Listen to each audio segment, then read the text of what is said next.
You're watching News 24 Live. I'm joined in the studio by Anthony Leroux, who is the General Manager for Uber in Cape Town. Uber, of course, have been in the headlines quite a bit of late and insist that they are a technology company and not a taxi company. Do you want to explain that to us, please?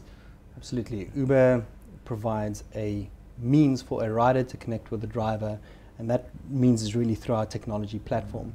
And that's what we focus on. We make sure that this technology is always at the cutting edge, and it's really this technology that is causing disruption in in many of the markets in which we operate.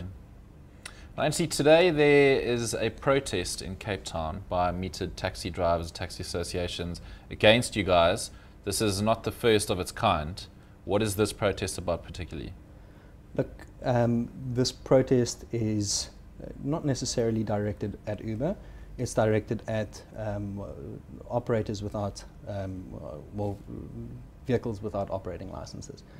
Now, Uber has been in the news, on this issue where we've had a number of vehicles impounded in Cape Town over the last couple of weeks, and this is where the issue behind this is where we've, operators in the market are trying to get the right licenses, but there really hasn't been a route to licensing. So every vehicle that operates on Uber, we've been pushing to go and get an operating license since we engaged with the city, sort of about just under a year ago. And the real issue here is not that it's not about operators trying to operate legally. It's about there not being a clear path to licensing for these operators. Now that said, we have been in very constructive engagements with the city over the last few weeks, especially, and the larger issue here is that the national legislation for transport doesn't really adequately cover the business model that Uber operates in, because Uber really is this innovation, it's this disruptive technology that's leading the regulation in the markets in which it operates in. So there's an understanding, there's a realization that the regulation needs to move, it needs to catch up to cater for it.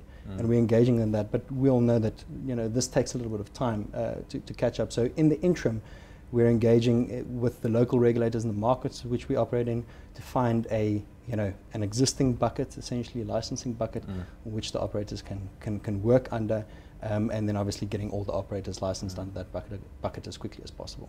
Okay. So of course this is obviously why a lot of your Uber vehicles have been impounded in Cape Town. Correct. Why has this not happened in Joburg and other cities?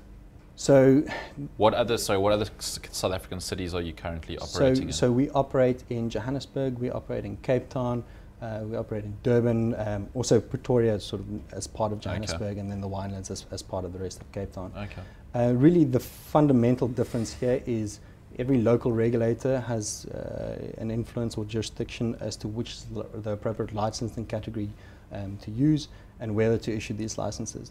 The regulator in Johannesburg, for example, has identified this charter service category, which is more like a point-to-point transfer, limousine, private driver kind of service, which really, to be frank, is much more to what Uber does. Uber is the private driver solution here. So they've decided that that's the right interim category for the operators, and they are issuing those licenses. Whereas Cape Town has identified that it's a metered taxi category is the appropriate bucket. But the challenge here is that there's been a moratorium on the issuance of metered taxi operating licenses since December last year. So no matter how much someone wanted to be licensed, it was just physically impossible to go and get an operating license.